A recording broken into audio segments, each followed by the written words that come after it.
Well, greetings and salutations, everybody. Welcome to the YouTube channel. My name is John Campea, and this is our special part 2 of our Thor Love and Thunder open spoiler discussion. And good news, I'm not by myself today. I got Robert Meyer Burnett joining me here. Rob, how you doing? I'm good. I don't wield a hammer, but I'm going to try and do whatever you need me to do today. Or an axe. Or an axe. And it is good to have you guys back here. So we're going to actually do two things with this part 2 of our Thor open spoiler discussion, which is first and foremost, we're going to get through all of the questions and comments that we didn't get to in our part 1 Thor open spoiler discussion that we did on Sunday. So we're going to polish those off. But then we figured, you know what? We're here. We're going to go live. If you guys have some additional thoughts, comments, or questions, we thought we would open it up and take more of your comments and questions, theories, observations, whatever you guys have. And you guys can do that, and we'll do that in the second part of this video. So that is what we are going to do here today. And I'm really glad to have Rob here because I like it when we have to do a part 2 of these spoiler discussions to get another perspective here as well. So that's always good. So I'm glad you're able to be here. So let's not waste any time and get into it. Rob, what do we got up here first? Well, we start with Gilbert Garcia, who says, also, I guess he sent another one in. Also, I cried when Mjolnir went to Jane in the hospital.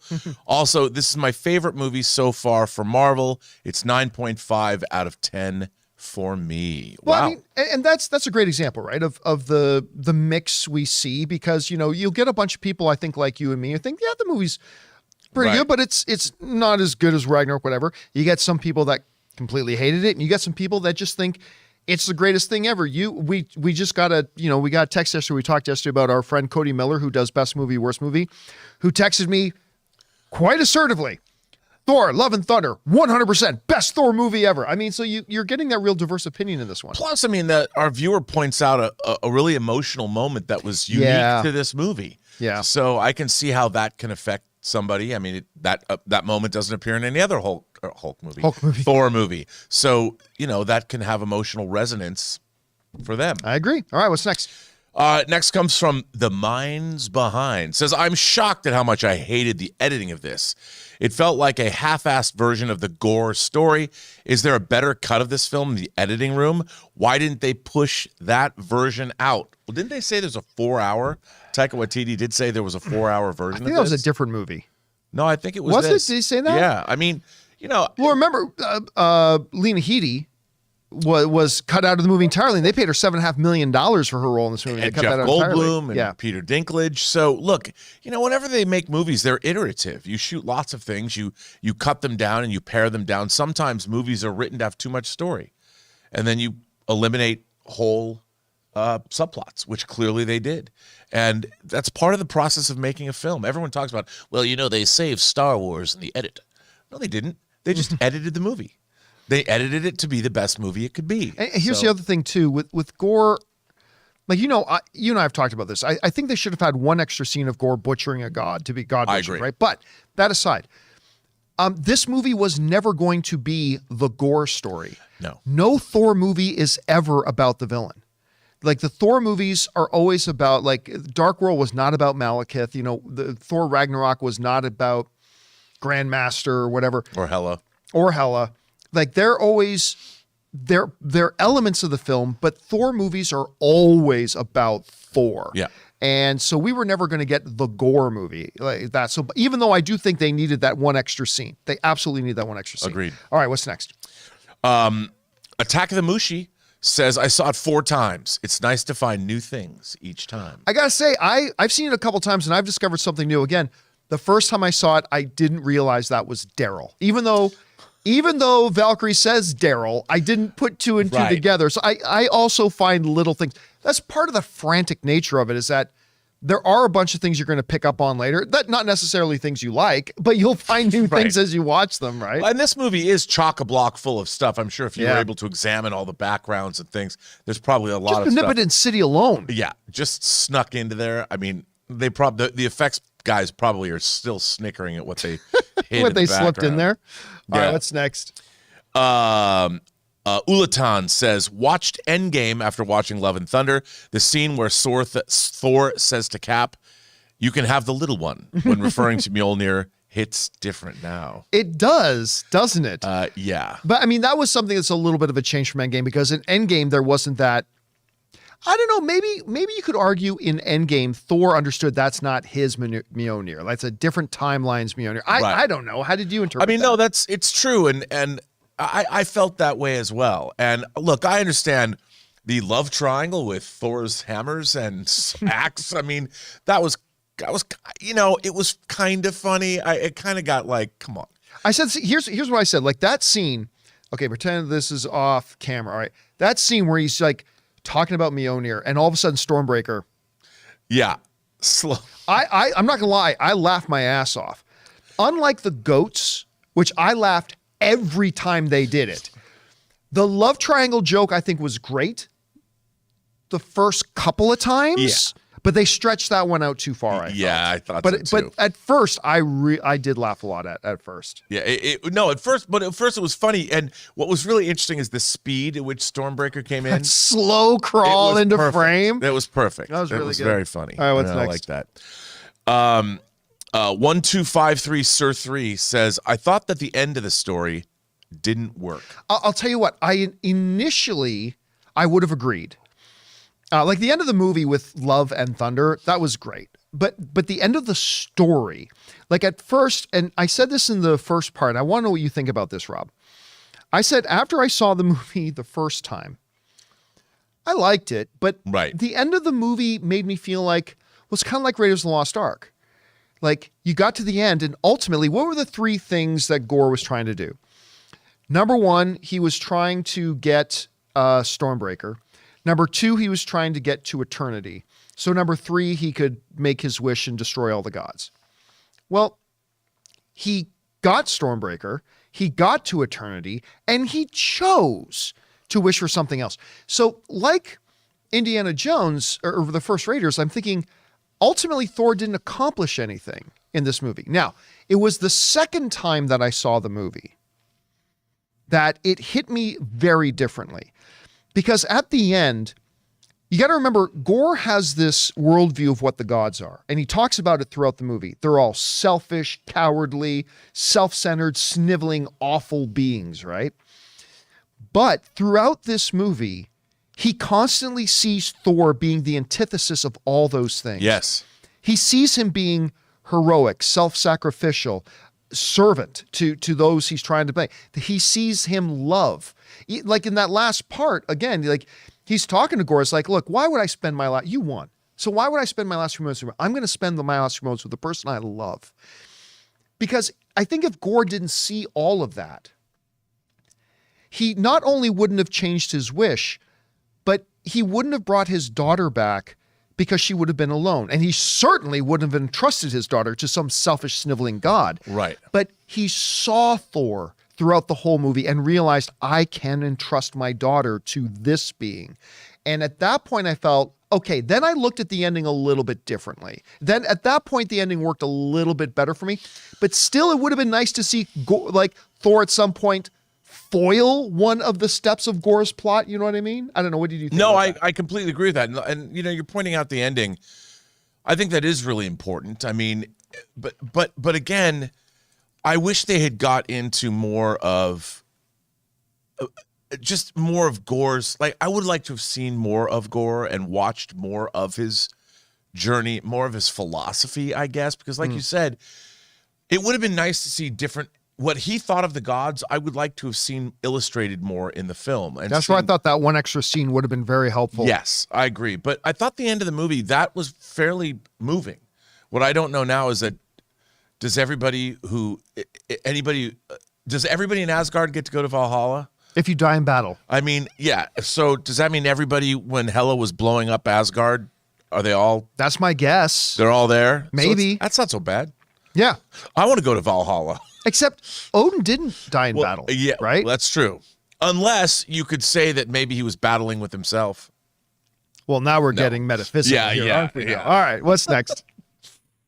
Steven says, I thought those are some of my favorite post-credit scenes. I think that Afterlife actually opens up a lot of potential doors, such as a Tony Stark Okay, return. I want to. This is what I said in part one. I don't think the final end credit scene Jane and Heimdall in the afterlife, I don't think that was opening the doors for anything. I won't be surprised if it was, but I honestly think that was just to give the audience a happy ending for Jane. And closure. A closure and happy ending for Jane. I don't think it was meant to set up anything else. I don't know. How did you feel about it? No, I didn't. That's why I took it as a nice, happy, ending.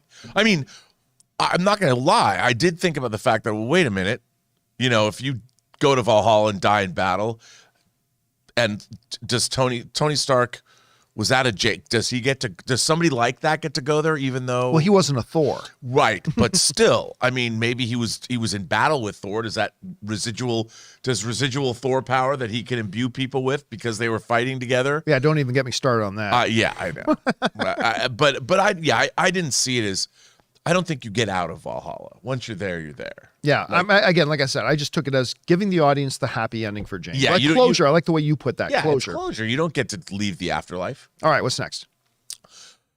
Drippy says, Drippy FPS says, wish we saw, hang on a second. First of all, Carolina 29593 just sent us a super chat. Thank you, Carolina.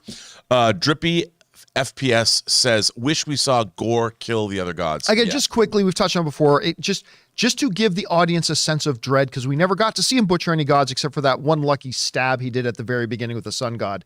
Needed that extra scene, could have delivered a lot of different things. I mean, I wanted to see him wreck and shop is what I needed. Yeah, just one scene. Maybe a montage. Yeah, same length as the scene, right? It would have been nice. Yeah. All right, what's next?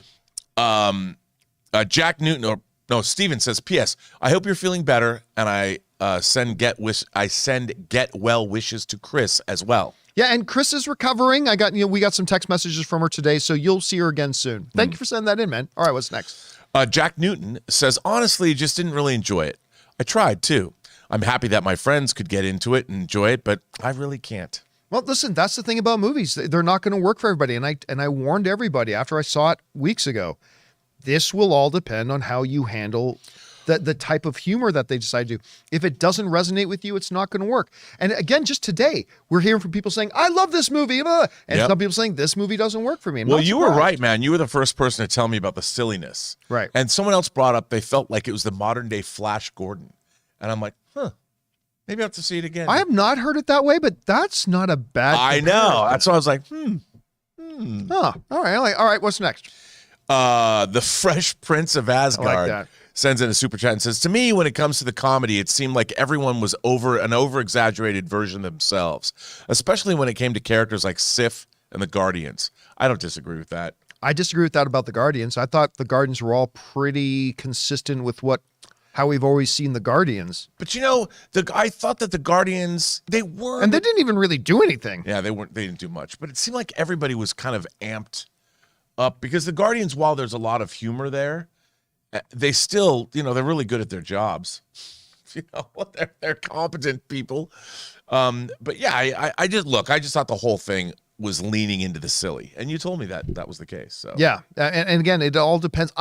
Not a surprise. And the humor of that did work for me. I laughed a lot in the film, but I could have used it to just scale back a little bit. I think just get a little bit more to the ratio and balance they had in Ragnarok. Yeah. But listen, again, I'd be lying if I didn't say a lot of it made me laugh. It did. It's true. And isn't that enough sometimes? Sometimes. All right, what's next?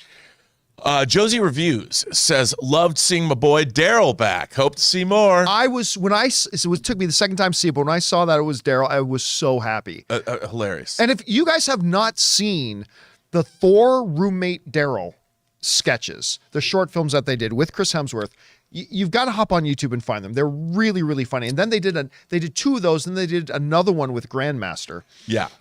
With Daryl. So you got to go check those out. Which are now canonical. Yes, they are. All right, what's next? Shrek says, where was the Time Variance Authority when Gore's daughter came back? What the writers of the MCU would say is that, nope, that's what was supposed to happen. Right, exactly. That's their get out of jail free cards. That's exactly what was supposed to happen. Yep. So there you go. 100%. All right, what's next? Alex Mata says, wish we had a sequence of Jane learning Mjolnir. That could have been cool. But why? Well, we don't have the time. Well, number one, we didn't have the time. But number two, how does that change the story? Right. Was that necessary for us to be able to understand anything that's going on? And the reality is, I think while seeing a scene like that might have been fun, it ultimately would have been using up screen time for no narrative purpose. Right. So I didn't mind that wasn't there. No, I didn't either. Look at how she shows up. It's cool. Yes. If you're watching some big training montage where she's learning how to whip and throw Mjolnir, it was like, okay, but the way it was done in the film idea was of very the effective. skies going black, we're seeing the shard shiver, and then the next time we see her, she is full Thor. I think that effect was a little bit better. I agree. That's a heroic opening. All right, what's next? Ashton says, I had a bad time, laughed once at the kid eating joke. The kid eating joke was funny. I did like that joke. It was funny too. But again, it's the style of humor of the film. I warned y'all. I said, if this style doesn't resonate with you, this movie ain't going to work. And so I'm really not. That's why I kept telling you, Rob, that I really thought this movie was going to come in around 65 to 75% of an audience rating. I'm shocked. Well, not shocked, but I was surprised to see it come in like over 80 because this style of humor is not going to be for everybody. Well, and we always talk about how the Marvel Cinematic Universe are different kinds of movies. Yes. And this movie, I think I would call this a full-on comedy. I agree. It's a full-on comedy. Yep. And this was their first full-on comedy. And it's like Taika Waititi's like, we already showed that we can have fun. Let's just go full-on comedy. It's just we're not used to that yet. And listen, like I said, full disclosure, a lot of it worked for me. It did from a humor perspective. That doesn't mean I don't think it could have been and should have been better. Again, it's only my third favorite Thor film. It's only my fifth favorite comic book thing of 2022. Right. So it could have been and should have been better, but I'd be lying if I said it didn't work for me. Well, there you go. All right, what's next? Alan Ling says, I like this movie. It's not my favorite. Could have used more gore. In short, the first half of the movie didn't work for me. Not all the comedic beats landed. The second half was more to my liking. I've heard that from a number of people. It was funny though. I had somebody else in the first part of the open spoiler discussion. Somebody wrote in and said, man, I really loved the first part, but the second half fell off for me. And like 2 questions later, somebody else said, man, I really didn't like the first part, but the second part was really, really good. So it really all depends on your sensibilities. I think that's exactly what it is. What do you want out of this movie? And I think they didn't really telegraph how funny it was in the trailers. You're right. You're right. You didn't know what you were really getting. If they had leaned more into the silliness of it all, so people knew that, okay, this is the full-on silly Thor movie. Yeah. And there's nothing, if you laugh in a comedy, that means it worked. The problem is, and I'll say this myself, I wasn't expecting how silly it was. Neither was I. Yeah, that was a little jarring at first when you really got the sense about just how much into the silly they were going to go. And I didn't even think about that, but you're 100% right. If you had revealed a little bit more of that in the trailers themselves, it would have been a little bit less off-putting, I think, once you got into theaters. And then people would have been like, oh, this I've been prepared. Yeah. Because the MCU is not some laugh riot. Yeah. It's always fun and amusing, but not like this was. Yeah, I agree. All right, what's next? Sam Fisher says, it was really interesting that this movie leans so much more into and makes the weapons more sentient than the other movies. See, I'm so glad you brought that up because I've thought about this and I didn't mention it in the first spoiler discussion we had. While I loved the joke, I did, these aren't beings. Like, it's a hammer forged in the heart of a dying star and it can have incantations put on it and all that kind of stuff. But this movie made them full-blown characters just without mouths. Yeah. And it fits in the kind of movie Thor Love and Thunder was, but it doesn't fit in the MCU and what they've done with these weapons so far. And I got to say, I'm not a fan of that decision. Even though the joke made me laugh, I'm not a fan of the decision. Are you telling me that Stormbreaker can get sad? That's and you are. Right? That's what they were saying. And you're right. I'm like, that was really weird for me. I mean, to me, I even have a problem with Doctor Strange's cape.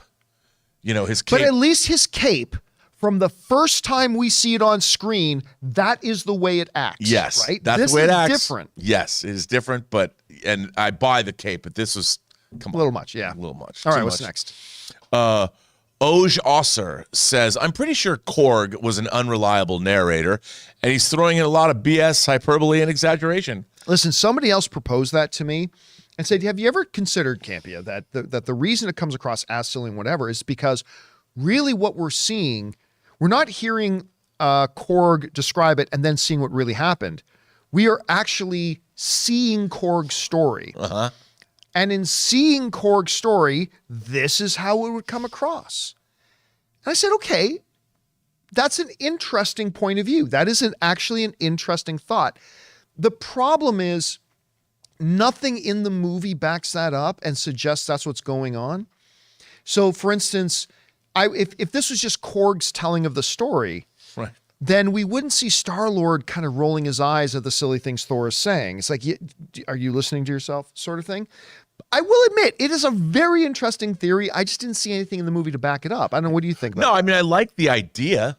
And now that I'm like, I wish that they would tie those two things together more, because that would also explain why it is as silly as it is. I mean, I like that idea. Maybe I'll put that in my own head canon. Maybe we'll just tell ourselves that. Maybe when I go watch it again, I'll try to watch it just from that perspective. Yeah. I don't know. Maybe that'll make a difference. Why not? All right, what's next? Attack of the Mushi says, hey, John, what would you like to see in Thor 5? Just like anything I want in any movie. I just want to see a good movie. Yeah. I got, like every other movie fan for a long time, I was like, I decided what the next movie I'm going to see, what it should have in it. And that's an exercise in futility. Right. So a number of years ago, you guys know I started saying on my show, I have stopped and gotten out of the business of deciding what should be in the next movie. I just want to say, hey, filmmakers, give us what you got. And let's see what it is. So I mean, listen, with the end of the movie, obviously I'd like to see Thor versus Hercules, but I mean, I'm open to whatever it is they want to do. Do you have anything particular that you'd like to go towards? I really would like to define, where do the Asgardians now, where do they exist in the hierarchy of all the other cosmologies in the Marvel Cinematic Universe? Where are they in relation to the Celestials, in relation to everybody else? Like, is there a hierarchy? What is it? I think the phase 4 for me has asked all of these questions about gods, about cosmic entities. Where does it all fit? And I don't know. Now, I don't know if that's not really a plot line. That's just something in the background that they could explain. But where do the Asgardians, how do they see themselves now? We know that, they don't want to be peddling trinkets to tourists. Are they going to ever have them restored to their former place of glory in the universe? I'd like to see maybe that's what Thor has to do, is earn the Asgardian. Do they get a new planet somewhere? I don't know. Yeah, they shouldn't stay on Earth. I don't think. No. I mean, I like what they did here. Like, they needed refuge. Sure. And they created a home for themselves.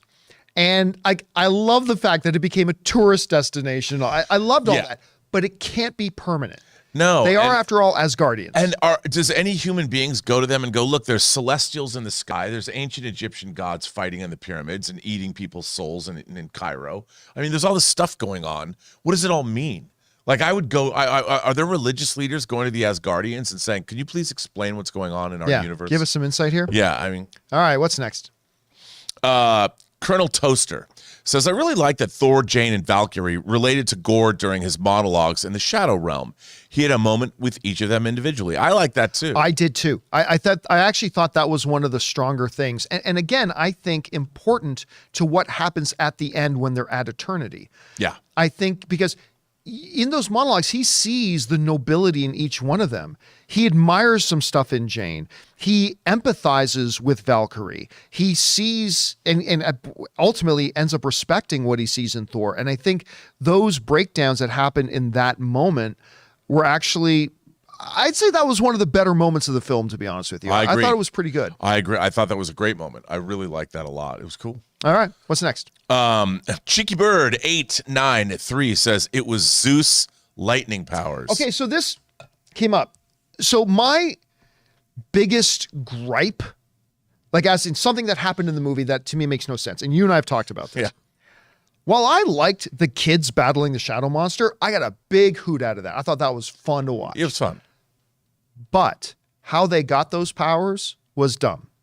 Number one, Thor is not Zeus. Number two, Thor has never had the ability to bestow, should they be worthy, blah, blah, blah, has never had the ability to bestow powers on anybody else.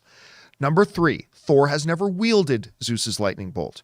If for some reason they say that Thor's lightning bolt has the ability to give the power of Zeus to anybody, that's stupid.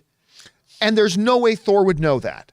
I mean, so no matter which way you try to explain your way around this, and I say this as somebody who likes the movie, that whatever way you try to explain your way around it, that moment, even though it led to a scene that I got a kick out of, that moment made zero sense at all.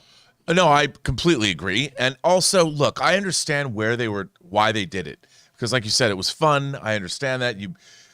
But did it break canon? It didn't make any sense. I don't like, to me, it's the equivalent of in Superman 2 when he tears off like from the S on his chest. And a saran wrap. Yeah. And like, well, there's a Kryptonian power that somehow he's been keeping from us. I don't like Kryptonian saran wrap. It's just, what? I mean, it would have even been better if Thor was standing there with these scared children. The shadow monsters are approaching.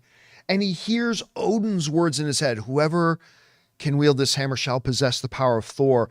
And then have Thor just mutter something about, you've shown great bravery in the face of danger. You are Asgard, you are worthy. And hold out the hammer, and they all put their hands on the hammer. And like, even just a little change like that, the way they did it to me made no sense. Made no sense. All right, what's next?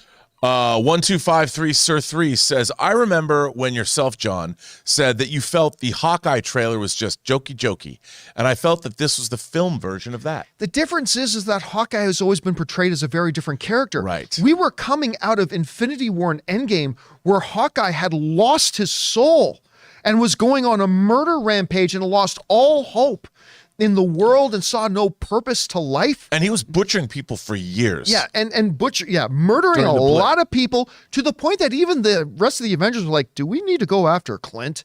Like that sort of thing. It was that kind of a moment, and then who's reunited with his family and all that kind of stuff. And so when you suddenly change gears, going from that into what they did in Hawkeye, to me, like what we were saying with the trailers for Thor Love and Thunder, it left me feeling very jarred, and it didn't work for me. Coming out of Thor Ragnarok, this didn't feel that much of a departure. I mean, again, they lean more into the silliness, but it wasn't that big of a departure. So to me, those are two completely different scenarios. I completely agree. All right, what's next? Cara Black says, burn in hell, Space Viking. Gore's daughter, Love, is so cute and adorable. Do you know that I had no idea until I did part 1 and the viewers wrote into me to tell me? I had no idea that was actually Hemsworth's daughter. I didn't know. And I told Ann that last night. She goes, no. And then she goes, now I want to watch it again. That little girl, between her and the little girl who played Leia and Obi-Wan, it's like, stop it. Just stop it with this cuteness overload. Like that, when she's I like the idea of a cuteness overlord. But when she's going like, I don't think I like flap cakes or whatever it was, like, come on, that is so adorable. And I didn't realize watching in the movies that's actually a father and daughter. And Hemsworth going to, you're not wearing those things. Yes, I am. I'm like, that's probably a conversation that happened 20 times in their house. Oh yeah. I loved it. Absolutely loved it. No, it's great. All right. It's great. What's next? Josie Review says, little disappointed we didn't get a lot of Sif. I mean, I've had Jamie Alexander on a panel of mine. I mean, I really like Jamie Alexander very much. But again, and I would have liked to have seen more of her. Me too. And now that she's back, we may very well see more of her. But again, like Gore, it's not Thor and Sif. It's the Thor movie. And she was there to play a narrative part of the role, to move the story from point A to point B. She did that, and that was it. I was actually pleasantly surprised they gave her that quick little shot too at the end when they're back in Asgard. She's training people. No, it was great to see her. I mean, we saw her in Loki as well, so it's nice. Yes, that's right. That's right. I really like her a lot, and if they're going to incorporate her back, we need more Asgardians anyway. Yeah, I agree. We need more ass kickers. Bring the whole. Well, we can't get all the Warriors 3 back, but All right. Reggie Phoenix says, I really thought Love was the character Solstice. I think a lot of people did. Yeah, but I mean, I like the fact that it was not that character. I like the way they played it. I mean, because it had more meaning to this movie. Although the way it ends, they could be. We've seen many times where a comic book movie will take an amalgamation of different characters and put them kind of into one. That maybe they're going to lead into something like that, but for what it is, I think it was what she's Gore's daughter, but it worked the way it was. I agree, totally agree. All right, what's next? Suthia says Thor didn't have a scratch on him in this movie. One of my other complaints about this movie, and I love Thor. Other than Steve Rogers, Thor's my favorite character in the MCU. I really felt he was overpowered. I couldn't agree more. There have been complaints in the past that they didn't make Thor powerful enough, and I could see that, but I feel like they went way to the other end. Like when you have the Guardians of the Galaxy fighting an entire army of aliens and they're pinned down and hurt, and just Thor can just walk in single-handedly without breaking a sweat and wipe everything and everybody out. It just seemed like a little much. Although that is evidence that goes back to Korg's version of the story that he's telling. That's true. That's a good point. I mean, if they had tied that together, if they that's would a really good point. Well, was it that hard for the god? Just if they went back because that could have been pretty interesting. Yeah, but. Okay, now I'm gonna have to think about that more. All right. That's why Thor was as invulnerable as he seemed to be. All right. What's next? Alan Ling says, did Zeus's lightning bolt give Thor the ability to transfer his powers?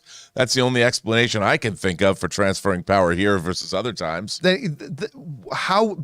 I agree, but how would that make any sense? I don't know. So the Thunderbolt could have given all the gods in Omnipotent City Zeus's power, and Thor had never touched Zeus's Thunderbolt before or really know anything about it. It makes more sense to be the first thing that I don't like. That is just Thor basically repeating in reverse the enchantment that his father Odin had put on the hammer, but in reverse, saying, "Oh, these children are all worthy. They can have all this." But I mean, that's mixing and matching god powers. Yes. Do the gods of Olympus work with the gods of Asgard? Can you just mix and match, plug and play? And then why not just go back to Asgard and give all Asgardians that power? I don't know. Permanently. Yeah. It makes no sense. All right, what's next? It's temporary V.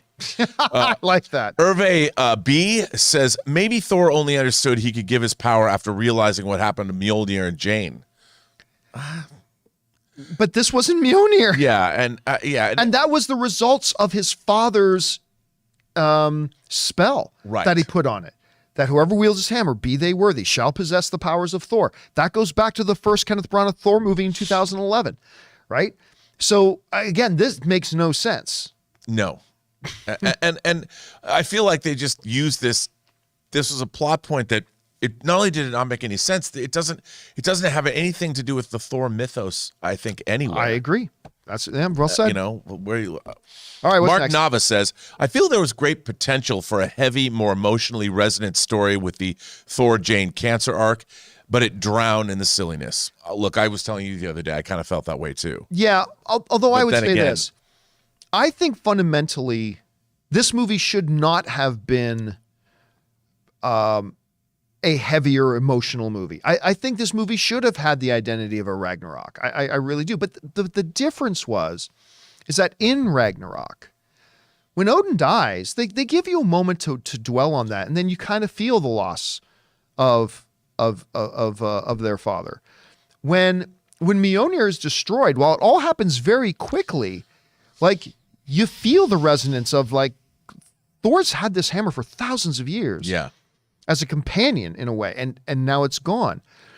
Even at the end, when Asgard is destroyed, and they do make a joke, because Korg is, they can rebuild, they can, oh well, like even then, but see, the emotional buildup of the destruction of Asgard happened before they were in space. Yeah. Like it's when they gave Surtur the crown back, and you knew this is all leading to the destruction of Asgard because that's how Hela gets her power. Need to end it there. So while I do not think they should have made this movie a heavy emotional movie, that would have been too contradictory to what they did in Ragnarok. They could have taken moments to elaborate more on it. Like for me, it was enough. I didn't want it to turn into a cry fest, to be honest. Sure. Although at times I do like a good cry fest in a comic book movie. But sometimes. It's not that kind of a movie. Yeah, it wasn't that kind of a movie, and I don't think they should have changed their identity entirely. No. But there are other moments that it's just like parents lost their children, And we never got to feel the horror of the parents in that. In Ragnarok, I feel like you would have been given a moment to experience that. They didn't do that here. And that's why I say they should have gone from that 80% silly and 20% serious to 65% silly and 35% seriousness. I just would have given it a better balance. 100%. Yeah. All right, what's next? Anonymous says, Gore felt like a wasted God of War script. I felt Gore deserved better. Expand a Thor universe, then have Gore come and actually kill some gods, and then have some ramifications in the MCU. So here's the problem. If what you're looking for is not a Thor movie, but you're looking for a Gore movie, sure. But that's not what they were ever going to do here. It's not what the Thor movies have ever done. And I don't feel that Gore was wasted. I think, listen, when you start to elevate Thor as much as they have, you need to start digging deep for those characters that can present a legitimate threat to who the character is, right? Gore is one of those. I don't think they misused Gore, but I do feel like they underused him. But I don't think they should have done what The Dark Knight did with Heath Ledger's Joker, where it really kind of became Heath Ledger's Joker's movie, right? They should not have done that here. No, I don't agree. But they needed a little bit more of them. Yeah, and did the deaths of these gods, did they have ramifications in the MCU? Like, I still don't understand, when Asgard was destroyed, did that destabilize anything, or is it just, no, who cares? Yeah, so who's keeping, where were the Frost Giants from again? Jotunheim. Like, is now Jotunheim go unchecked? Can they now re-rise and create conquests across the universe? What happens when that giant, by the way, that one shot of the huge giant behemoth god dead, that's right out of the comics. Right. Like, that shot is right out of the comics. But I like, with that god dead, and Thor does say in Omnipotent City, says, like, there are worlds that are like unprotected right now because their gods are gone. Like, what are the ramifications? What is happening? Now, he touches on it at the end when he goes, well, with Zeus dead, that's going to create some problems, but maybe give us a sense of what kind of chaos that could bring. What does that mean? And the thing is, that's another thing. All of Phase 4 has had these big sweeping ramifications with these cosmic beings. What the hell's going on? Yep. Maybe that's part of what they're building to. Yeah, maybe. It could be in there. All right, what's next? Sam Galley says, so finding eternity grants a person a wish. If only Thanos thought about doing that instead of collecting the Infinity Stones. I said that in part 1. I said that's the thing. I liked the idea of eternity. Yeah. But, okay, let me get this straight. There's a cosmic entity out there that all you got to do, that is so powerful, that one time and one time only, the first person that gets there can wish for anything and get it. You're telling me that the only thing needed to get there is a Bifrost. The Bifrost has been, different iterations of it have been around a long time. You're telling me nobody, and when they mention eternity, Thor knew exactly what it was. Valkyrie knew exactly what it was. That tells me Asgardians know what that is. So at no time in cosmic history did anybody just go, or even any god, just go, I'm going to get myself a Bifrost, go to eternity, and I wish that my godly dominion expands 1,000 times.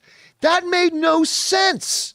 Then nobody had ever gotten there. And all it took was a Bifrost to get there, and everybody knew about it. And what is Thanos just here? I never heard about it. Yeah, so my argument was that Thanos, there's no way he didn't know about it. Like, all the gods knew about it, all Asgardians knew about it. That Thanos chose a much more difficult path. Right. To try to eliminate half the life in the universe by going on this quest for 5 different Infinity Stones, when all he had to do, grab a Bifrost, go to eternity, say, yo, eliminate half the life in the universe. Maybe he believed in the journey, not the destination. It's just, as a MacGuffin, I wish they came up with something a little bit different. You know what I mean? Me too. Yeah, so that would have made the ending better to me. All right, what's Mike T54 says, so where do we stand on gods being aliens or gods? I think they suggested both. Yeah. I mean, that's another question. Okay, there's a lot of things, like in the Sandman comic, they talk about how gods, when their subjects stop believing in them, they sort of dissipate. Their powers. American diminish. Gods does that too. Yeah, Americans got same Neil Gaiman. Yeah. You know, and does that have something? I like that idea that these gods are actual beings. There's an old Star Trek episode about the same thing. The gods of Olympus were actually aliens, right? And they left the Earth, and one of them wants to be worshipped again. I like that idea, but it is sort of, how do we play that? How do we as viewers? How are we supposed to take that? Yep, I agree. All right, what's next? Philly G says, I was entertained, but I didn't think they balanced the comedy and serious tones that well. Not enough gore or Valkyrie storyline. I loved how Eternity was brought to the screen. I like that too. I mean, I like the concept of Eternity. It was more of a concept. It looked real cool too. Yeah, and it wasn't a being. You know, it wasn't a humanoid being with stars or whatever. I like the way they did that in the movie. I thought it was cool. Yeah, and I agree too. And this is a movie I liked, but it should have been better. And I don't think we needed more of Gore's story. We had enough of Gore's story to get the gist, but we needed to see him doing some more things to resonate with us. And to build up his threat level. Exactly, to build up his threat level. And I love Valkyrie. I do. I like this character a lot. And I liked her in the movie. I don't think we needed any more of her, though. But that's just my take. Yeah, I mean, I just like Tessa Thompson. I mean, who doesn't? You know, She's Tessa Thompson. I liked her outfit. She looked great. All right, what's next? 1253 Sir 3. Oh yeah, you're right. Yeah. Right. Do you think the CGI was wobbly? You know what? I've heard so much complaints about the CGI in Thor: Love and Thunder, and you've heard I have a laundry list of issues with the movie. Right. I've seen the movie a couple times now. I don't know what specifically people are talking about. As a guy who worked in the CGI industry, I'm like, I think it all looks pretty good. Like Omnipotent City. Yeah, Omnipotent City looked great. You know what? Goats looked fantastic. You know what I think it is? I think it's so fantastical. You know, you're looking at these beautiful landscapes. We know that, yes, these are CG renders. Yeah. So I think when people know that, they mistake the fact that because it's this fantasy realm and you know you're looking at CG, I think people sometimes think, that CG is bad. Because it doesn't look, say, like the real. world in the Shadow Realm. Well, that, or even when you go to Omnipotent City, it doesn't look like it's not a model. It's clearly CG renders, so people know that it doesn't look like a real city. And because I always talk to people about CG about this, and if CG is well done, but they're showing you a fantasy realm that you know is a fantasy realm, it doesn't mean the CG is bad. It just means what they're showing you looks like a 70s prog rock album cover.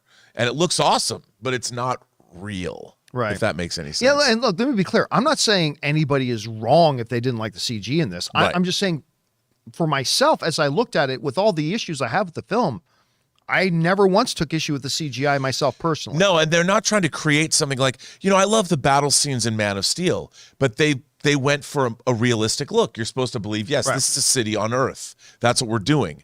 But they never were doing that this time. When they're going into these different realms, this is not anywhere on Earth. These are fantasy realms. How did you think the shadow creatures look like, especially in the battle in New Asgard and stuff like that? I mean, look, they were fine. To me, it really depends. I mean, the monster, the creature has to fit the movie itself. Right. And there are sometimes I like the design work because it fits. It all felt of a piece. That's what I liked. I felt like I was reading. This was the most comic booky of all the Thor movies. And I kind of liked the leaning into it. I mean, I liked all of this. I felt in Ragnarok, I really liked when they got to the Grandmaster's planet because they had all the towers and everything looked very Kirby-esque. Yeah, they looked very Kirby-esque. But it didn't look like a real place. It looked like a comic book Kirby panel. And I kind of liked, even Thor's costume in this movie, with the amped up color. When he goes for the more regal outfit. Yeah. To try to one-up Jane's look. Exactly. And when he steps out, that to me, I'm like, I get it. It didn't look real. I don't think Thor would ever have worn that outfit outside of this movie. Right. I think that it worked for this movie, but it was very much a vibrant 4-color comic book splash page version of the character. And I thought that worked for the movie. All right. Great. All right, what's next? Let's see.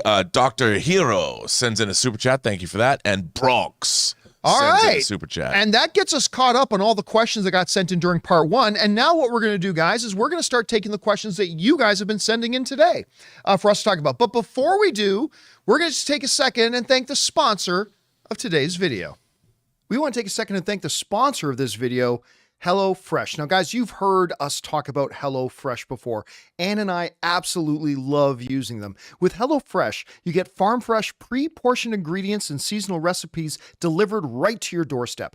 Skip trips to the grocery store and count on Hellofresh to make home cooking easy, fun, and affordable. And that's why it's America's #1 meal kit. You can bust out the grill on a nice warm summer evening and make dinner from HelloFresh's cookout collection with recipes like Melty Monterey Jack burgers and others. HelloFresh has foolproof, step-by-step recipes, which means a joyful cooking experience and a stress-free summer. Plus, HelloFresh cuts back on the time spent in the kitchen with easy, ready-made meals in around 30 minutes or less. You know, Ann and I are both working professionals, so coming together for dinner time can sometimes be a little bit of a circus, but we love using HelloFresh. We get the exact meal we want, we get easy-to-follow instructions to make it together, and we actually look forward to making dinner together. So guys, go to hellofresh.com/Campea16 and use the promo code Campea16 for up to 16 free meals and up to 3 free gifts. That's hellofresh.com/Campea16.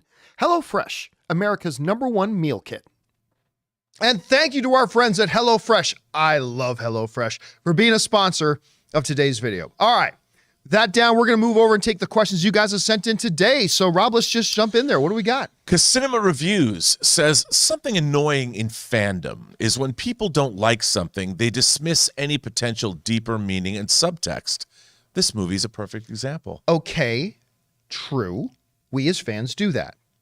What is also true, though, Casinema, is that when we as fans do like something, we tend to overlook and ignore some legitimate problems with the movie. Like, we do both. We all do it. We're all guilty of it. Let's not pretend we're not.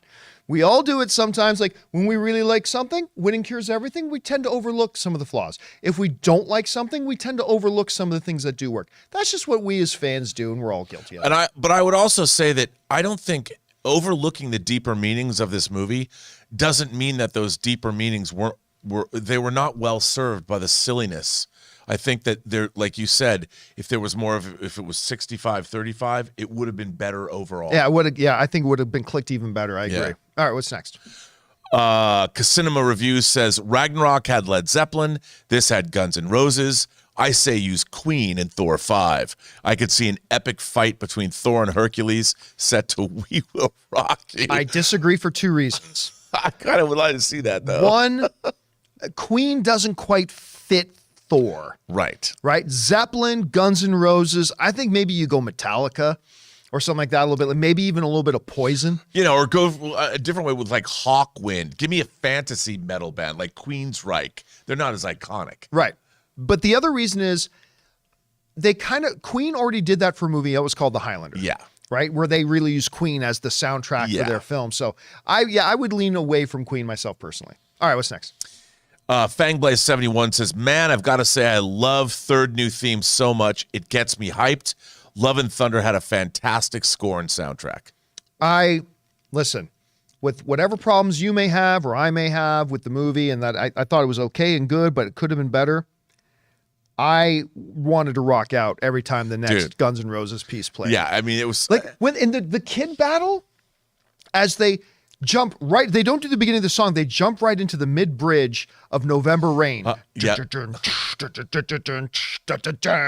I'm like, oh my God, this is awesome. Like I did love the music use here. And I love that song. Oh, the song's so good. I love that song, Stephanie Seymour.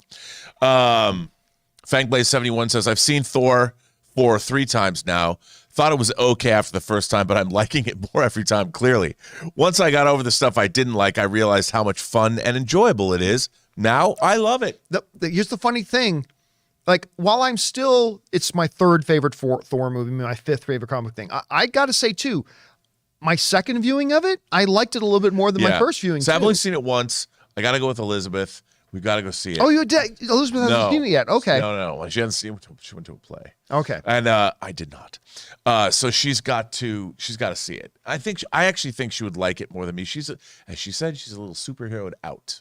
I'd be curious to know if you had the same experience, if you will have the same experience I did, where you and actually end up liking it a little bit more.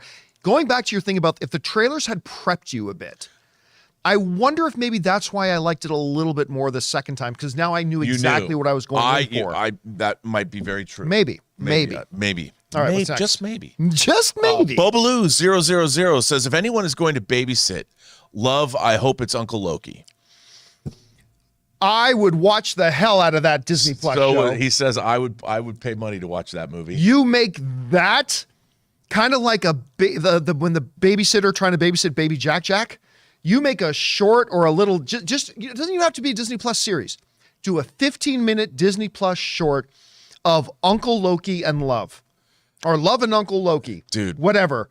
Where Loki's trying to babysit Love and some hijinks ensue. I will watch the hell out of it. I mean, they used to make those short films for this physical media releases of the early MCU movies. Well, Thor and Daryl. Yeah, all that stuff. I mean, let's do that for the Blu-ray. I will watch that. That's brilliant to me. All right, what's next? Make it an episode of Loki season 2.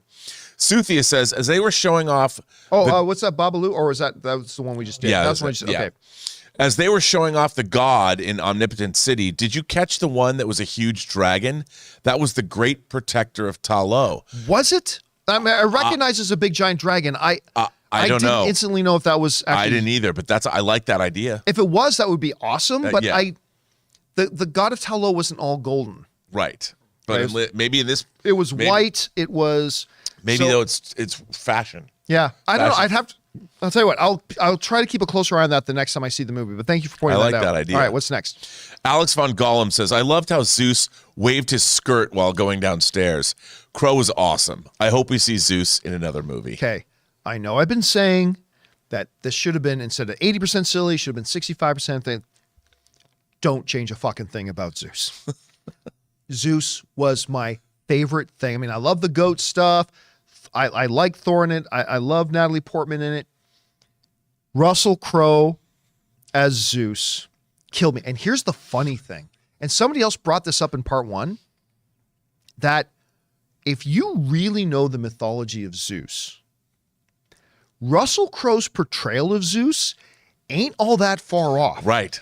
Because all the drama that surrounds Zeus and mythology comes from the fact that he can't keep his dick in his pants. Yes. Number one, he was incredibly, he was hedonistic. He was like all this kind of stuff. And I'm like, the way, the accent, which is like part Greek, part Italian, part Irish. It's that part of the world, baby. Oh my God. Chill, big cakes. And then when he comes out and the steps and he's holding up his skirt, I don't care whatever else I said about this movie. I don't care about any of the rest of that. Don't change a thing about Zeus, because I thought Zeus was awesome. And I wonder how much of that was scripted or how much Russell Crowe came up with, because he's the kind of guy that would look into it and bring something to the party. Yes, it is. So. But oh my God, it was so fun. And you could tell he was legitimately having fun doing it, which is so great. And I love that he was not dead. I hope that him still being alive means we get to see him more in this universe, because I want to see that badly. I do too. Like, and more of Omnipotent City, or more of all the, what does it all mean again in the cosmology of the universe? Right. I want to know. All right, what's next? Oh, by the way, Nufo in the live chat is saying he totally would have been in Herogasm. Oh my God. Yes. Maybe Asgard and Omnipotent City can do some have renovation. One big, All right, what's next? Alex von Gollum says, hey, Glow, or no, hey, Geo and team. The fact that Gore's girl needed to be adopted made me think that Wanda should have adopted her. So none of the Multiverse of Madness problems would have happened. Laugh out loud. Just simple kidding. Fix. I need kids. You need a mom. Let's make this happen. That would have been a totally different movie, I think. Yeah. In its entirety. All right, what's next? Brian Williams said, how did Thor get his eye back? I noticed he has 2 good eyes now. Love the movie. No, it's just that very good fake. Yeah, it's just his glass eye. It's just the excellent fake. Or it happened off screen. Who knows? Off screen. Maybe he had Gore throw in a little extra wish. Maybe. But before, I mean, I don't know, maybe Stormbreaker healed him. I mean, I don't know. He's a god. He's a god. He's a god. That's enough for us. All right, what's next? Instamatic 101 says, why didn't Thor enchant his hammer to protect the Avengers so that any member would be able to pick up and use his hammer? I think the movie makes it pretty clear he didn't even know he could do that. Right? He just kind of whispered that to me. He didn't realize he was putting an incantation on Mjolnir. And so I think that probably... I didn't know I could do this. And you still got to be worthy. Right. I mean, and this is why, like, I've always argued there's not going to be 10,000 people in the world who are worthy. Just being a nice or good person. But one of the lines of dialogue in this movie made it pretty clear. When Thor's talking to Jane and said, "You made me worthy." If she's able to make Thor worthy, she can't make Thor worthy unless she herself is worthy. Sure. She is so self-sacrificial and so dedicated to others and all that kind of stuff that she made Thor worthy. Hence, she herself was worthy. So even if he did put that incantation on it for the other Avengers member, I still don't think they would have been able to wield it. Yeah, I think you're right. Except for Cap, who did wield the power of Thor. He did wield it. Yes, he did. Yes, he did. But that was Odin's incantation. Yeah. All right, what's next? Speaking of Odin, Suthia says Odin died from the battle of raising two knuckleheads. I mean, it was a lifelong battle. Each one of them with the own headaches that they presented to him. Hence, he goes right into Valhalla. Right to I like Valhalla. that. All right, what's next? Jack Worthman says, love you guys. Thank you, but Zach. Thor was bad. Shang-Chi was bad. Oh, I'm just not bad. paying attention to you anymore. After that. Marvel is just bad now. Time to admit it instead of reaching for crumbs. If we don't and keep accepting, we keep getting crap. You know what, Zach? I would say this. I would say that we've been getting something different than we were getting. It's different. And I think, like, I love Shang-Chi. Oh, I think it's one of the best comic book movies in years. I really love that movie. I loved Eternals because I love the whole ancient astronaut bent. Were these movies perfect? No, but they weren't. Eternals and Shang-Chi gave me something very different than I expected from Iron Man, Captain America, and Thor. Right. Very different. And I got out of those movies what I'd wanted to get out of them. So I wouldn't say they were bad. I would say they were just different, and they were not. They were like different kinds of whole different vibes and feels than we got with our three core character movies. Yeah, like Shang-Chi is fucking brilliant. It's a fucking brilliant movie. And if you don't agree, I respect. I mean, movies hit us all in different ways. That's all totally cool. Now, look, this is all coming from the guy that I have said many times. I do believe Phase 4 is a step behind what Marvel has been so far. I mean, I've made that argument many times, and I explained many times why I feel that Phase 4 so far has been a step down. There's also been some brilliance. Amongst some mediocrity in here, there's been some brilliance. Shang-Chi, Spider-Man No Way Home. I think Ms. Marvel, although, we got to see the finale tonight, see how that turns out. And there's been a lot of things that I haven't liked. I haven't liked Hawkeye. I liked, but certainly don't love Loki, Falcon the Winter Soldier. Moon Knight to me was ultimately disappointing. Moon Knight was not nearly as good as I was hoping it would be. Again, flashes of brilliance, whatever. But there have been flashes of brilliance in Phase 4 so far. And like movies like Shang-Chi, fantastic. I mean, look, there's a reason why Thor Love and Thunder has an 81% audience rating. But that could have been better. And this was a movie that could, and I think that describes Phase 4. Right. Right? It's almost like Thor Love and Thunder becomes a good representation of Phase 4 in and of itself. There's some really good things in there, sure. And is it decent? Is it going to be kind of enjoyable? Yeah. But it does not live up to the standard that they've had so far. I'll tell you something else, too. We knew that eventually Captain America, Thor, and Iron Man were going to come together as the Avengers. Yeah. We knew it. So I don't know where we're going. Like, I'm watching all these movies, and I'm looking for some connection to all of them, other than the fact that they're all in the MCU, but I don't know where it's going. And we always knew, even from Iron Man 1 at the post-credit scene, that it was going somewhere. So we kind of knew that. With this, I'm enjoying the movies, but I'm like, where are we going here? Yeah, and I'm different from a lot of MCU fans. I don't care. Like when I sit down to watch a Disney Plus series or I sit down to watch one of the movies, I don't care what's going to happen 5 movies from now.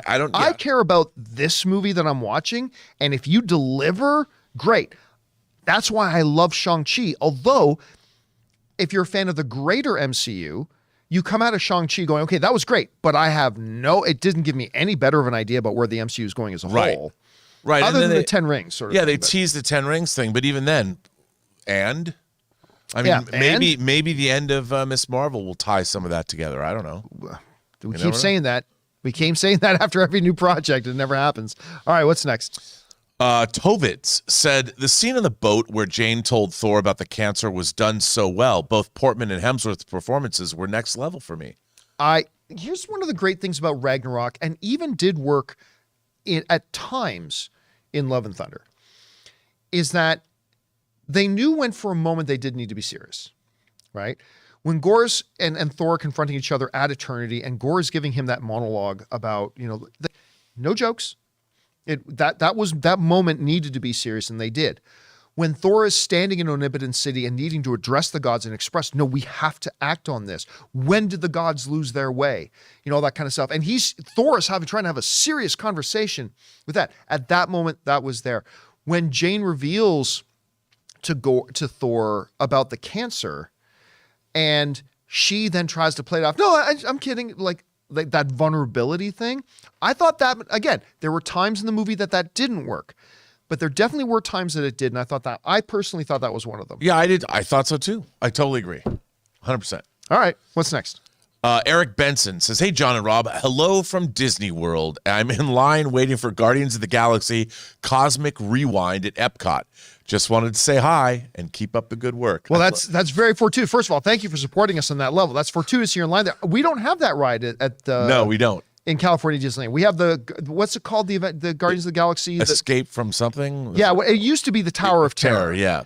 It's like, I think it's like Anne's favorite ride now there. Oh, it's a lot of fun. And I love the line too, like going through all that. It's great. They do that really well. So I hope you have a great time out there, man. Thanks for writing in and contributing. We appreciate that, dude. Have fun. I love that. I love that we're people are watching us live in line. That's well, somebody wrote in the John Campea Show today, watching live on a lake. Yeah, that was like literally floating on a lake on their phone. I love it. All right, what's next? Jonathan Vigoa says Thor could pass powers onto those kids because they were pure of heart, but only because they were kids. Not all Avengers are pure of heart. Time out.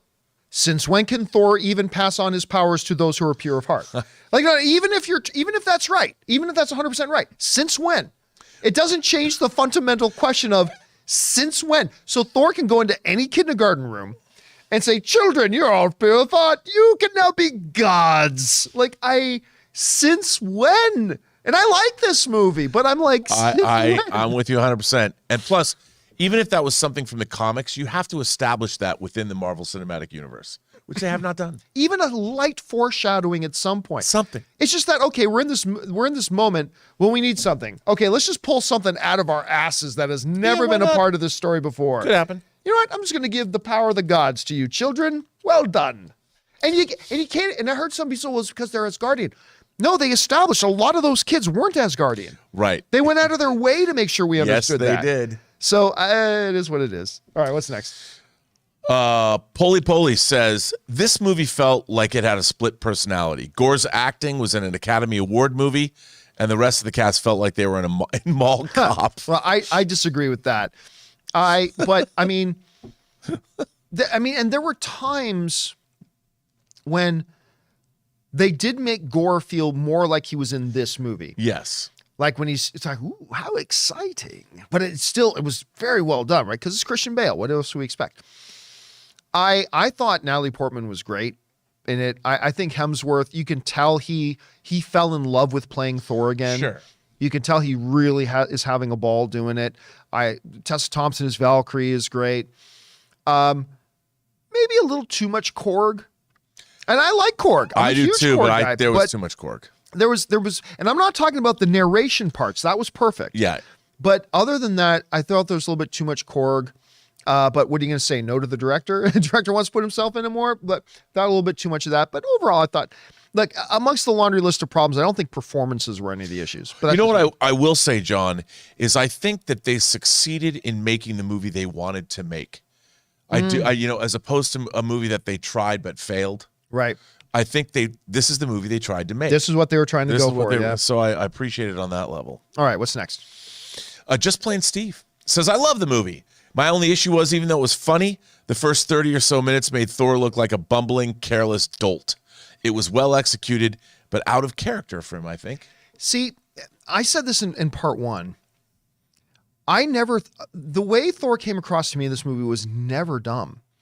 Think about this. In the movie, all he has to, first of all, he knows exactly how to project himself to the children when the children think. He knows exactly what to do.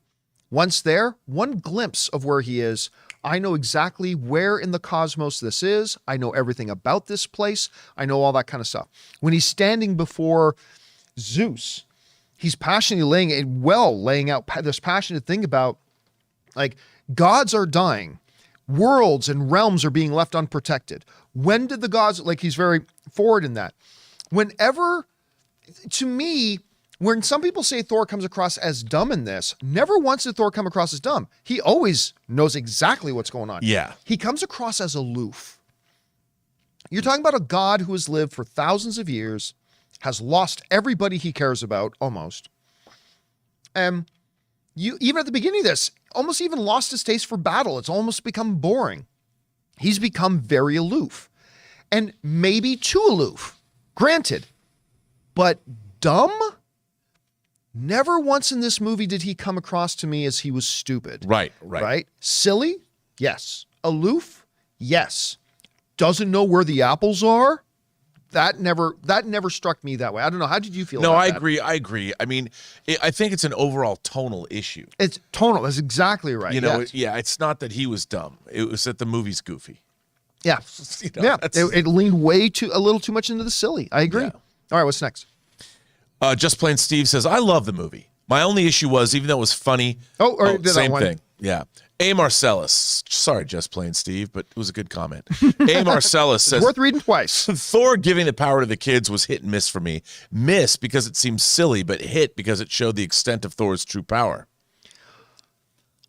If you had told me there's a scene in this movie where Thor is with like 100 children and he just gives them his power and they fight the shadow monsters using scraps they pick up, and some even using delightful little toys and dolls, I would have said, that sounds ridiculous. Right. But when they did it, and November Rain, the bridge to November Rain is playing, and I'm watching it, and I see this little girl holding up this bunny, like with in Norwegian terms, in Viking terms, a blood-raged berserker emerging out of her, and holding, going, with rage and lightning bolts coming out of a bunny's eyes and cutting monsters in half. Like I said, I'd be lying to you if I didn't tell you. I got a kick out of it. Well, see, and you asked about the shadow monsters too. In that scene, I thought they were fine. Right. You know, the design of everything, because of the kind of scene it was. So I bought into all of that. And once you get past, I mean, the idea of the scene was delightful. Once you get past the idea, like, come on, how did that happen? But once it, like you just pointed out. I don't like how the scene happened. But I did like the scene. Yeah, that's what I was trying to say. And I think that's important. I agree. I think you're right. All right, what's next? Kevin King says, Jane becoming Thor is a contradiction to the first movie. Being able to lift the hammer does not make you Thor. It gives you his powers. Okay, but that's a semantic issue, right? Like whether she calls herself Lady Jane or calls herself the Mighty Thor, that's kind of irrelevant. The hammer didn't make her Thor, but they just refer to her as a Thor because Mjolnir, she's wielding the weapon of Thor. Mjolnir bestowed upon her an outfit similar to Thor with his power, so they referred to her as a Thor. A Thor. And that's fine. Again, that's just a semantic thing. And I'll buy into that. Yeah. I'll buy that. Yeah. So I'm not really, I mean, you're not wrong. The hammer gave her the powers of Thor, did not make her Thor. Nope. But that just became a semantic thing of how they referred to her after that. And you could see why they did too. So that's not an issue to me. All right, what's next? I agree. Andy says, Thor conceded to Gore, which only makes the old adage even more true. Batman always wins. Well, I mean, at that point, it's not that he conceded, it's that the battle was over. Right. He had gotten there. He was now at the altar. There's nothing Gore can do or that Thor can do to stop him. Nope. It's over. But the key is, and this is where you get some of the deeper themes, is that Thor had already won the battle because he had won Gore over. Mm-hmm. So much so that Gore was willing to entrust his own daughter to him. And in a last example of how loving Thor can be, saying, you know what, whatever, you do what you're going to do. You can choose. I choose to choose love, and I'm going to go be with the woman I love. And in that, he lost the outward battle, but he won the inward battle. Mm-hmm. And I almost kind of wish they played into that a little bit more. But and I didn't pick up on that the first time I saw it. It took me to the second time to see it, but I really did appreciate it at that level. Yep. But yes, Batman always wins. Batman always wins. All right, what's next?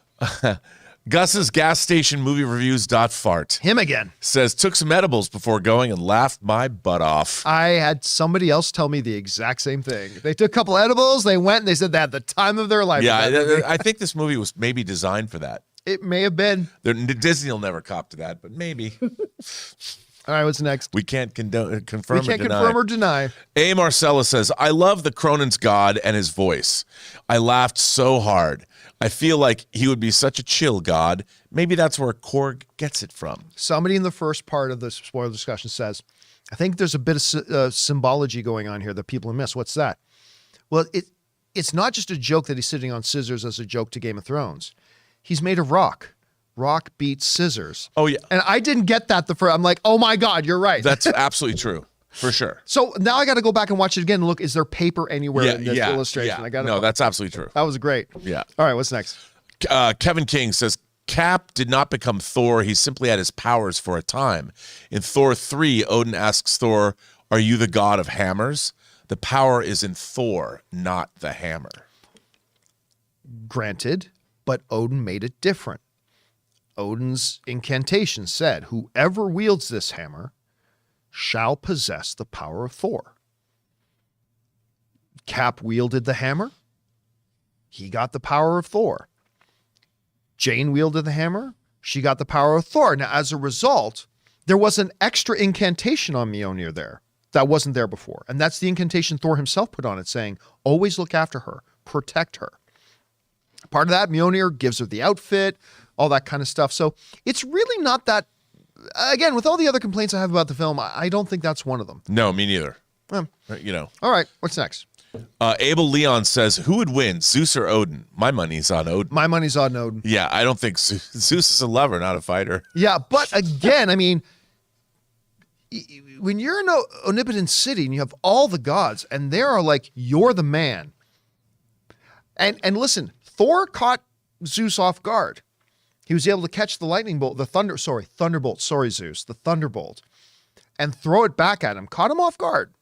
So I don't know, maybe it would be a better fight than I would think initially. But I would watch that fight, Zeus versus Odin. I would too. Oh, that would be deadly. All right, what's next? Wu-Tang 2905 says, what if Taika took over for the next Guardians? I think that would be an amazing match. Yes. I don't know that I see Kevin Feige mixing and matching directors across different things. Listen, let's put it this way. If they announce it tomorrow, I'd be like, okay, that's going to be interesting to see. I don't know that I would do it, though. No, and I think the Guardians, the humor, James Gunn's humor is different than Taika Waititi's humor. Yeah. And I wouldn't want to cross the streams. All right, what's next? Kenneth Estrella says, I want to know what horror movie made Thor jump. Oh, that's right. By the way, can I just say The Exorcist. What was that? What it was? No, Do we know? I don't Okay, know. but I love the fact that he reaches for the hammer too. That flashback scene, I thought was wonderful. Now, look, I love the first Thor movie, love it. Mm-hmm. The Thor-Jane relationship has never worked for me. Not in Thor 1, not in Thor 2, never worked for me. This movie made that relationship work for me. Totally The flashback scene is part of the reason. I totally agree. 100%. And I agree with you. I thought they had no chemistry. And by the way, did you notice when they're having dinner in the flashback and his phone rings, he checks it, that he has Nick Fury spelled wrong? Yes. It has Nick Fury? Yes. That was hilarious. I laughed. I just about died. I laughed at that. Or the rollerblading and Mjolnir's pulling them along, or they go to a costume party, like just living regular. There was that montage flashback I thought was great. I really. By the way, did they like it. couldn't have gotten away with that in Thor 1. No, absolutely There's not. no way. No. They could not have done. No. I mean, so that's the one thing they couldn't accomplish in Thor 1, make me care about Thor and Jane. and that's they another did thing. In this one. That's in Korg's mind. He's Maybe made that's up that another. made up that montage. All right, what's next? Ismael Montoya. Hey, guys, I went back to watch it a second time, and I liked it more. I'm not sure if things were too quick for me the first time, but I like it now. We're starting to see a theme, right? A bunch of people writing in saying they saw it a second time and they liked it a little bit more. Now, to me, that's not a good thing. Like if you're a filmmaker and somebody has to go back a number of times to kind of catch what it is you're doing, that means you didn't do a good enough job making it so they could catch all of that in the first round. Right. That being said, I concur. I actually enjoyed the movie a little bit more the second time. And that seems to be a theme there. I'd be really curious to find out if you have that same. Yeah, I mean, that's a thing. Again, I was unprepared, even though you even told me. I'm like, how silly can it be? This one's pretty silly. It's really leans silly. Into silly. And I was like, I was taken aback. I had to settle in. And it annoyed me, to be honest. And so if I go back again like everyone else, maybe I'll be like, you know what? That's okay. I'm there. All right, what's next? Galvantris X. I love that name. Says, I think Zeus's lightning bolt gave him the power to power up the kids. He said that he knows everything about Zeus, so he probably saw him do that to others, and he tried it on the kids. Here's the problem, Galvantris X. Just like I said, if you're a filmmaker and people need to see it a second time to get what you're doing, that was when we as fans need to start making up scenarios in our head to make something that happened in a movie seem logical or work. That's a problem. It's a problem. Again, why didn't Zeus give everybody those powers? Why didn't he take the bolt, go back to Asgard and give everybody those powers? Don't know. I really don't think that's something that everybody would just know about. I think it's just those things. Look, it's okay when you like a movie, like I like this movie. It's okay to then say, but this is a part of that movie that I thought was really dumb. Mm-hmm. And that doesn't make me any less secure knowing that I still like the movie, but there are a couple of things in this movie, that being one of them, that I thought was very poorly executed. They should have done it different. Like I said, even if he had heard Odin's voice in his head and like the Odin force kicks in and something, just some other way than that. And I probably would have enjoyed the kid battle even more than I did if I wasn't sitting there going, that makes no sense. You know what I mean? Yep. But, I totally agree. all right, what's next? James Argenta says, is Gore's daughter now the entity Love from the comics? Again, listen, we as comic book fans, we always are looking for a way to draw the lines to what it is in the comics. And it's 90% of the time, it's something different. Yes. They'll take influences from, they'll take elements from. So I think she is just who she is. I was curious though. Why does she have superpowers at the end? My only theory that I have is that when Gore wished her back, he wished her back with the ability to protect herself. Or, I mean, I don't know. Again, that's me having to make up something in my own headcanon. Right. But why do you think she is it just a natural byproduct of being brought back by eternity? That's just a natural byproduct of that? Or How maybe did you it was interpret just, it? I think it was, no, he brought her back to be better than she was, like the $6 Million Man, which comes out on Blu-ray this week. Better, stronger, faster. You know that Andre the Giant was in the $6 Million Man? Yes, Bigfoot? He was. And Right, I can't wait to watch those. But no, I think that's why. I didn't even think about that. I'm like, why wouldn't you? You're going to bring somebody back. You've gone all the way to eternity. Maybe some of the things that you wished for in your mind or whatever was just to imbue your daughter with powers. It makes sense to me. All right. And is that it? And guys, that'll do it for part 2 and our final part of our Thor Love and Thunder open spoiler discussion. Thank you to everybody who joined us for part 1 and came back and joined us for part 2. And to all you guys who sent in those questions, number 1, because you gave us great fun things to talk about and some pretty cool ideas too. Yeah. And number 2, you supported this channel as you did it, and all of us involved with the channel. Thank you guys so much for your support. Want to thank Robert Meyer Burnett for being here. Hey, Robert, where can people find you online? John, you can find me on Instagram at RM Burnett. Find me on Twitter at BurnettRM, or find me on my website at postgeeksingularity.com.